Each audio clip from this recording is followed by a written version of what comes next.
Olá, está no ar o Frutas S.A. e hoje aqui no nosso programa vamos falar da produção de uvas na Serra Gaúcha e sobre o volume, qualidade das frutas e como deve ser a safra, né, de vinhos para 2026. Eu vou conversar com o Elson Schneider, que é presidente do Sindicato Rural da Serra Gaúcha. O nosso Elson já chegando aqui no nosso telão para essa entrevista aqui no Frutas S.A. Muito bem-vindo. Obrigado, Simone. É sempre um prazer, a gente está à inteira disposição, sempre trazendo informação num programa tão especial sobre a fruta e cada vez mais nós precisamos trazer em destaque essa questão da nossa agricultura e a fruta é fundamental, que está na mesa de todos os nossos consumidores, desde a criança e até do mais idoso que existe na face da terra, consome uma fruta. Então é muito importante nós falarmos sobre a mesma. Pois é, né, Elson? A gente vai estar falando aqui da uva, não só da uva, a gente vai estar falando também da produção de pêssegos aí no sul do país, um pouco de citricultura, mas da citricultura, laranja, enfim. Vamos começar então pela uva, né? Rio Grande do Sul é o maior produtor nacional de uvas, Serra Gaúcha vai colher nessas frutas a uva mais doce, o frio está favorecendo? Não, realmente, de fato, nós vamos falar o principal aqui da Serra Gaúcha, nos remete, quando fala em Serra Gaúcha, nos remete à nossa uva, nossos vinhos, todo o nosso espumante, né, e principalmente o suco.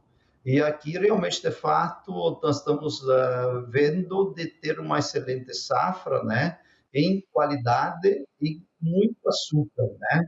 Apesar de que nessa última semana aqui que a gente está transcorrendo algumas quedas de parreirais, e assim por diante, né? Mas isso transcorre um tanto natural neste momento, a gente visualizando que todo ano a gente passa por isso. Mas está se desenhando uma excelente safra, com excelente qualidade.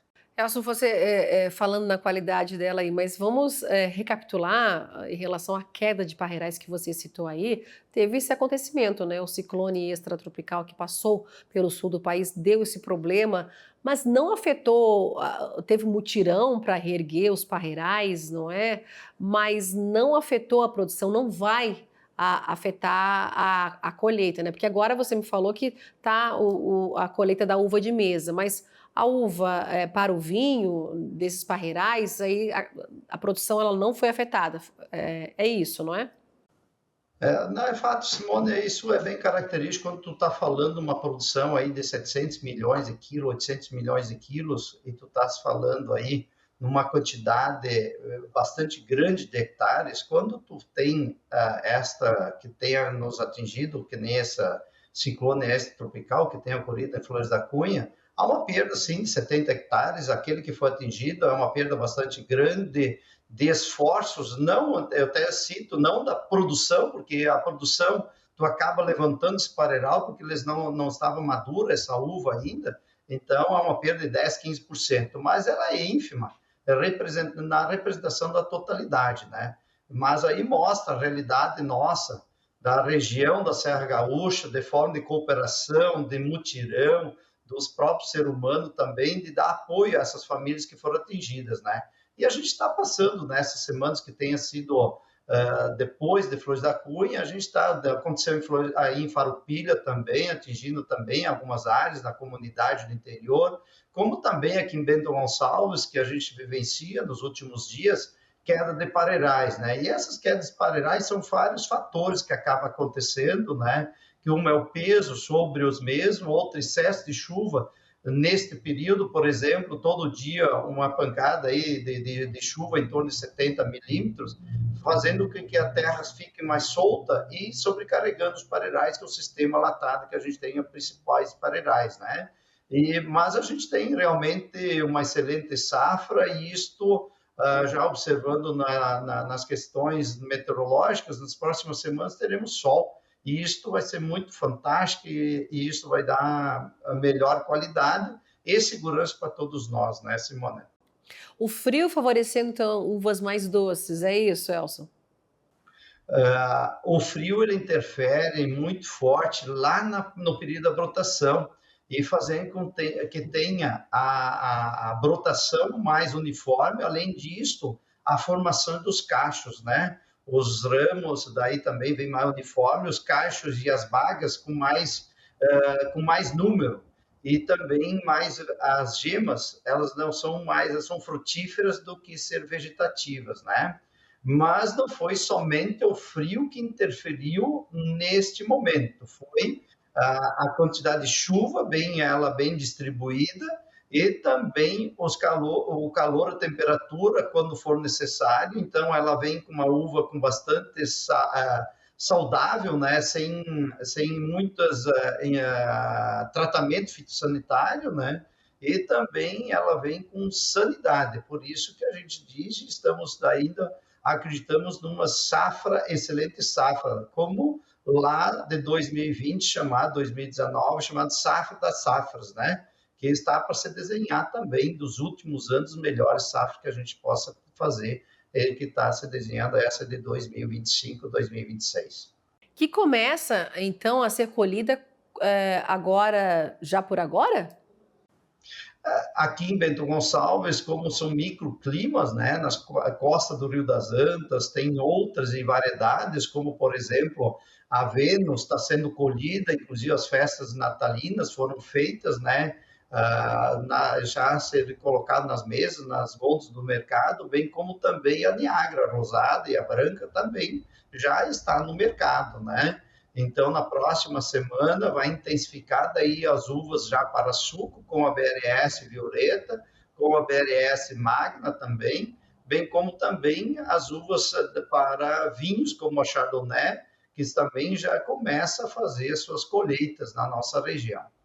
Previsão, então, você tinha falado 700 milhões de quilos, é isso? Para essa safra, próxima safra?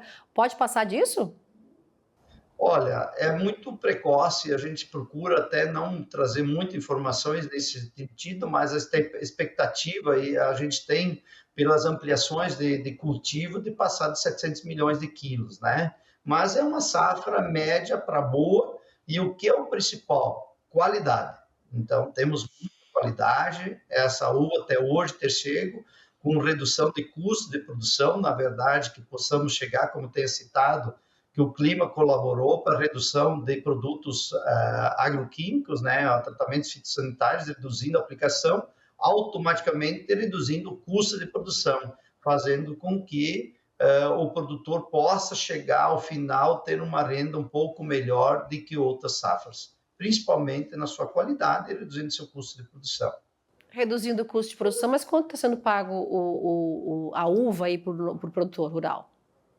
Isso é muito o assunto do pagamento, ele é bastante amplo na discussão, porque ela é dividido dentro de uma tabela, o preço mínimo da uva, que é trabalhada, até a gente, no particular, a gente trabalha que hoje não existe mais o preço mínimo da uva, porque o que é o preço mínimo da uva? Ou seja, o preço mínimo na política agrícola, o governo tem que dar a garantia do preço mínimo. E no caso da uva, o governo não dá essa garantia porque ele acaba não comprando, não estabelecendo nesse sentido. Mas há um acordo bastante forte nos últimos anos entre a indústria e o produtor para estabelecer regras um pouco mais claras para que possa o próprio produtor se manter na sua atividade e a indústria conseguir também conquistar cada vez mais mercado, né? Mas a gente tem uma variedade bastante ampla, que já é mais de 200 variedades, e cada variedade tem uma tabela. Então, varia aí de R$ 1,80 e vai até a 7, 8, R$ 10 o quilo para viníferas. Aí tu tem também o sistema, além das variedades, o sistema de condição, se ela é latada, se é em espaldeira, se ele tem, dentro da classificação de qualidade, tem programas específicos das vinícolas, de incentivo à qualidade e também mercado com qualidade. Tem as cooperativas, quem predomina isso são os associados, que dá através das suas assembleias, né?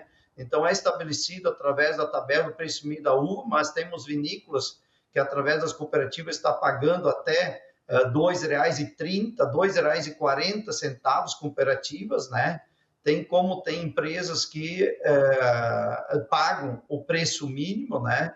Estamos tendo dificuldade, sim, que a gente sabe que é questão de mercado e a gente tem que cada vez treitar, conquistar mais mercado para conquistar o nosso consumidor. Houve uma redução do consumo do suco de uva, E isto nos traz alguma preocupação como produtor rural para que a gente consiga restabelecer esse consumo desse suco, porque bem sabe que o suco, as uvas para açúcar é um volume bastante expressivo, e isso é muito importante para o nosso viticultor e a cadeia produtiva, é este consumo de suco que precisamos ampliar, né, Simone?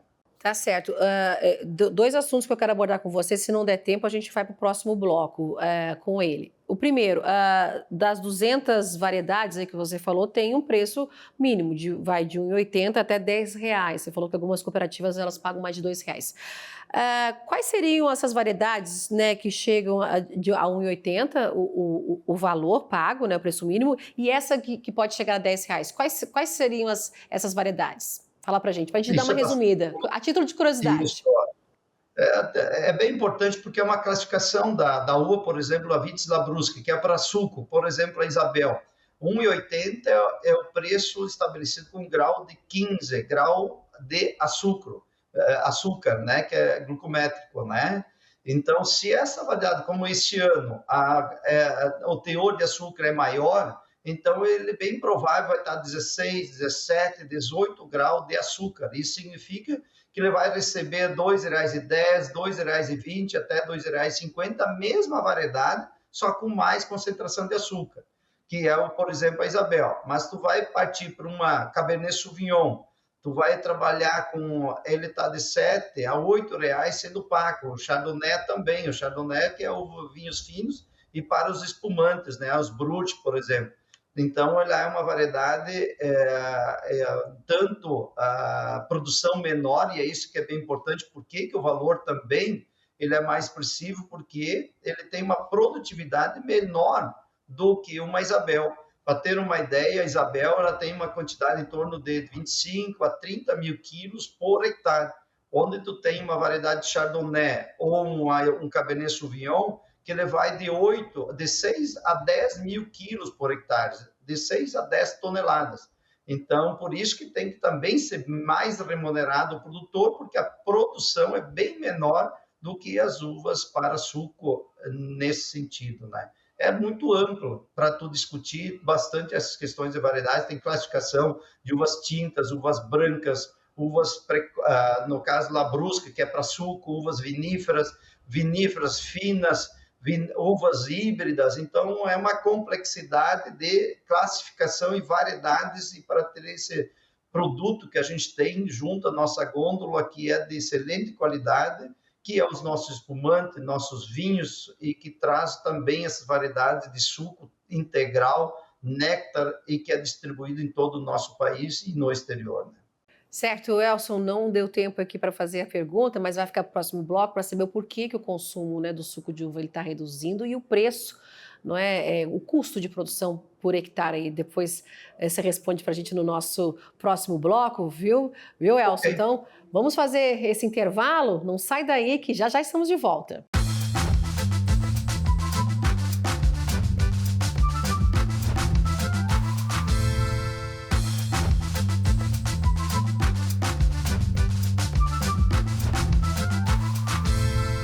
Voltamos com Frutas S.A. aqui no AgroMais, o canal dedicado à agroinformação. Hoje aqui no programa nós estamos falando da produção de uvas na Serra Gaúcha, sobre o volume, qualidade das frutas e como deve ser a safra de vinhos para 2026. Eu estou conversando com o Elson Schneider, que é presidente aí do Sindicato Rural da Serra Gaúcha, com quem a gente já vem falando aqui desde o primeiro bloco. Agora, nesse segundo bloco, eu lancei essa pergunta no final, né, antes da gente chegar no intervalo. Por que está reduzindo, né, o consumo do suco de uva? Fala pra gente os motivos para isso estar acontecendo. Esse, na verdade, veio por vários motivos. Uma é uma questão cultural, né? Que a gente vinha num processo de avanço de consumo de suco, maior do poder aquisitivo nos tempos aí passado, presente, vamos dizer assim, entrou a pandemia. Com a pandemia houve a redução do consumo do suco integral, principalmente, né? E o aumento do consumo de refrigerante, né? E também a gente teve as questões técnicas que a gente observou logo aí no passado, que a gente teve aí algumas perdas por estiagem, por perda de safra, fez com que subisse o preço na gôndola do mercado e o custo de produção. E nós não conseguimos ainda estabelecer e trazer esse preço ao consumidor para que ele possa consumir mais esse suco. Mas a gente percebe também nitidamente de que para nós aumentarmos o consumo, nós precisamos ter poder aquisitivo. E a gente está sentindo, junto à nossa sociedade, que houve perda de aquisitivo do consumidor. Então, ele antes de optar por ter um suco saudável, integral, com resveratrol, que é o hormônio ou algo que a gente trata da longevidade, né? Prefere consumir aí um suco, néctar ou mesmo refrigerante. Então, a gente vê esses dois lados que o principal é o poder aquisitivo da nossa sociedade. Mas vamos conquistar novos mercados e também o nosso consumidor também fazendo com que tenha mais poder aquisitivo para que a gente consiga colocar maior o nosso suco integral de uva. Certo, eu só queria, para a gente finalizar aqui, né, a uva, para passar para a próxima fruta, o custo, né, é por hectare para produzir, então, a uva, essa uva de qualidade aí na Serra Gaúcha. Isso é muito importante a gente citar, Simone, porque a gente vem de um processo de mecanização, porque nós estamos avançando cada vez mais, o custo de produção é cada vez mais elevado, seja ele de insumos, seja ele de mão de obra, que ele nos leva cada vez mais, é o registro, é trazer todo esse processo burocrático, que até então até a gente entende a importância do registro, mas precisamos desburocratizar e reduzir esse custo de produção. Para isso, a gente vendo toda essa nossa grande dificuldade existente para desburocratizar o processo, a gente está optando para a mecanização e acreditamos que assim vai se dar na cultura da uva a mecanização, fazendo com que o nosso produtor ele amplie a produção para tentarmos reduzir o custo de produção. E hoje nós estamos bastante elevado o custo de produção do hectare, como é difícil a gente dizer para montar, para ter uma ideia mais ou menos, a gente está falando para montar 1 hectare de parreiral, está em torno de 70 a 120 mil reais o hectare. Então, ele tem um custo bastante elevado e que tu vai ter que, com o passar dos anos, tu tem que fazer com que retorne ao produtor todo esse investimento. E a gente está observando que a gente precisa replanejar e reavaliar as cultivares que tem implantar no seu pomar para que possa mecanizar cada vez mais. E este é o nosso lema, e aí a gente vai buscar o equilíbrio para garantir o futuro da nossa fruticultura, principalmente da nossa viticultura. E como é que o sindicato ele está enxergando 2026 aí para a produção de uva no Rio Grande do Sul? Olha, nós estamos enxergando assim, como há muitos anos, nossa viticultura ela vai se renovando, né? E vai se modernizando e buscando novas tecnologias, fazendo com que a gente consiga, como entidade sindical, mostrando essa realidade para os nossos produtores, uma das quais até a gente tenha comentado, né, Simone, a questão da feira que a gente já tem realizado em dezembro, dia 13 e 6 de dezembro, que a gente fez a maior feira nacional, onde que estamos já com 5 empresas que produzem a máquina de colher uva no sistema latado, que o sistema latado é horizontal. Em espaldeira, mundialmente, existe máquina, mas para latada não tínhamos e agora está disponível, como também um processo de colheita através de bins, né, reduzindo aí em torno de 20% a mão de obra. E para ter uma ideia, a máquina colher uva no sistema latado, ela pode colher de 3 a 5 mil quilos de uva por hora, onde, para ter uma ideia, uma pessoa ela colhe em torno de 800 quilos num dia, trabalhado de 8 horas, colhe 800 quilos e uma máquina ela colhe 3 mil quilos numa hora. Então, esse é o trabalho e nós estamos apostando nesse sentido para que possa reduzir o custo e avança a questão da nossa viticultura e também, para que não dizer, da nossa fruticultura.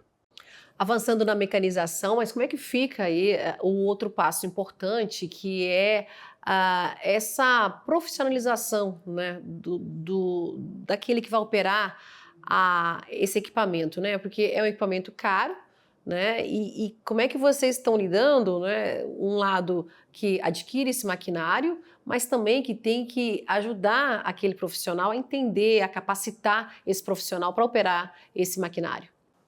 Isso é bem importante, Simone, porque a gente já tem um sistema há muitos anos, que é o Sistema S, que é o Senar, Serviço de Aprendizado Rural, e a gente está muito amplo, a gente realiza muito curso de capacitação de operação de máquinas, de regulagem de máquinas, de fazer toda a questão de gestão rural, de todo esse processo. Então, o Senar nos dá muito esse apoio para que realmente possa profissionalizar este nosso jovem, esse nosso produtor rural, que possa adquirir essas máquinas, mas tenha condições de operá-lo e fazer com que renda realmente, de fato, o potencial que a máquina te dispõe.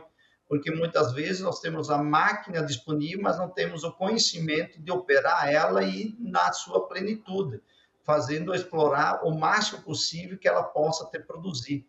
Então, é através do Senar, é trazer a qualificação cada vez mais a esses nossos profissionais. E aí eu quero deixar publicamente isto ao Senar, parabenizar a esse trabalho que vem desempenhando em todo o nosso estado do Rio Grande do Sul e acreditamos em todo o nosso país, que só dessa forma nós vamos conseguir ter plenitude e êxito na produtividade com qualidade.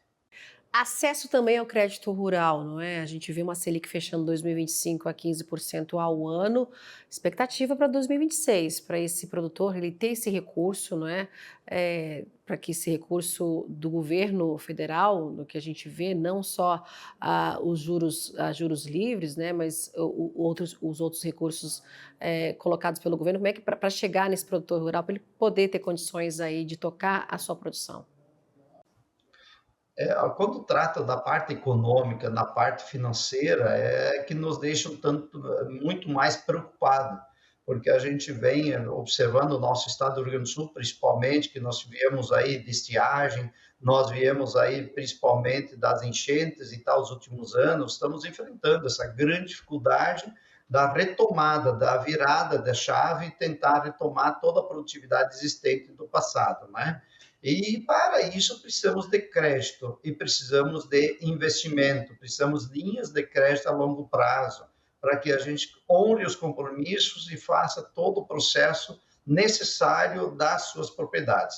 Essa é uma preocupação, uma incógnita muito grande que a gente vem dos últimos, inclusive a prova disso, que nós tivemos sério problema agora na questão da subvenção do seguro agrícola na área da viticultura, do pêssego em geral, que o governo realmente deveria fazer a parte dele e não fez, que é a subvenção agrícola, que não pagou esta parte final. Então, uma preocupação muito grande para nós, dentro da área federal, realmente fazer um plano safra e cumprir na plenitude, porque senão fica só uma expectativa e fica com muita dificuldade para que a gente cumpra todos os contratos e cumpra a produção. Então, é uma incógnita muito grande. Estamos na torcida que realmente entenda que o agro é muito importante, que a fruticultura é fundamental, que nós precisamos produzir alimento e, nesse sentido, precisamos do suporte necessário. E que a gente precisa avançar cada vez mais nas questões políticas reais de campo, não só políticas partidárias ou esses afrontamentos, que o nosso produtor rural ele sabe produzir muito bem e nós precisamos de políticas agrícolas e não políticas muitas vezes que a gente vê que se distorce muito isso e não é legal. E isso a gente deseja a todos que no próximo ano se reveja algumas situações que a gente tem enfrentado e que possamos ter um ano de excelente safra e excelente produção. Elcio, eu tenho mais 2 minutinhos aqui antes de encerrar o programa. Queria abordar rapidamente a produção de pêssegos no estado. A Conab anunciou, né, 4 milhões de reais para a compra de pêssego, não é? Para ajudar os produtores gaúchos. Como é que está a produção em relação ao pêssego? É bem interessante a produção de peixe, que nós temos o município vizinho, que é Pinto Bandeira, que é a capital, um de destaque nacional de produção de pêssego de mesa, né? E este ano teve uma excelente safra, quantidade bastante grande, com excelente qualidade, mas aí entra a questão de mercado, né? Que aí muitas vezes coincide com o mercado paulista da produção e aí o mercado passa a ser restrito do consumidor, que é Rio de Janeiro, que é todo o nosso país, e acaba acumulando esse produto nas câmeras frias, né? E aí fica no estoque que a gente não consegue avançar e comercializar isso. Então é importante essa política agrícola do governo que possa incentivar e adquirir nessa quantidade junto ao Estado, teria que adquirir muito mais e trazer junto à merenda escolar ou até os órgãos públicos, que é de fundamental importância, e fazer o papel para a segurança e economia da nossa propriedade rural, bem como também do Estado. Mas uma excelente safra, com excelente qualidade, mas péssimo na questão da comercialização, na valorização do quilo do pêssego aqui em Pinto Bandeira. Essa situação pode mudar para 2026? Você acredita nisso? Ou é assim, em relação ao preço pago aí pela produção do pêssego gaúcho? Isto depende tudo do clima, né? E como ter citado, quando coincide a safra em São Paulo, isso impacta o nosso pêssego, porque chega primeiro no mercado consumidor este pêssego de São Paulo, que chega ao Rio de Janeiro, chega à Bahia, chega a Manaus, este pêssego de São Paulo, do que nós aqui do Sul. Se o clima mudar um pouco, os seus frios tardios ou mais cedo, poderá interferir sim numa qualidade e também na quantidade também. Então dependemos muito do clima, do tempo para termos uma ótima safra. Por isso que teria que ter ações da parte do governo de trazer essa segurança e estabilidade junto à produção agrícola para ter alguma política agrícola que seja estabelecida segurança aos que produzem, que é o nosso fruticultor, né? Certo, Elcio. Infelizmente, o nosso tempo aqui no programa já esgotou, mas eu queria muito agradecer a tua participação aqui no Frutas S.A. para falar, né, da produção de frutas, de uva, aí em relação ao pêssego também no estado do Rio Grande do Sul. Muito obrigada pela sua participação, viu, aqui com a gente hoje. Nós que agradecemos, Simone, e é sempre um prazer estar junto ao programa de Frutas S.A., trazendo informação aqui da Serra Gaúcha, e quero trazer um convite especial, que inclusive hoje eu estive na rede de mercado, encontrei casais paulista, carioca também, visitando a nossa região, passando o Natal, o Ano Novo, aqui na Serra Gaúcha. E a fazer um convite especial para fazer a pisa da uva, conhecer a cultura italiana, a nossa gastronomia, e é muito importante que fortalece a nossa fruticultura, principalmente o nosso produtor rural, o nosso viticultor. Um grande abraço a todos. Obrigada a você também que acompanhou aqui o nosso Frutas S.A. Até o próximo programa. Tchau, tchau.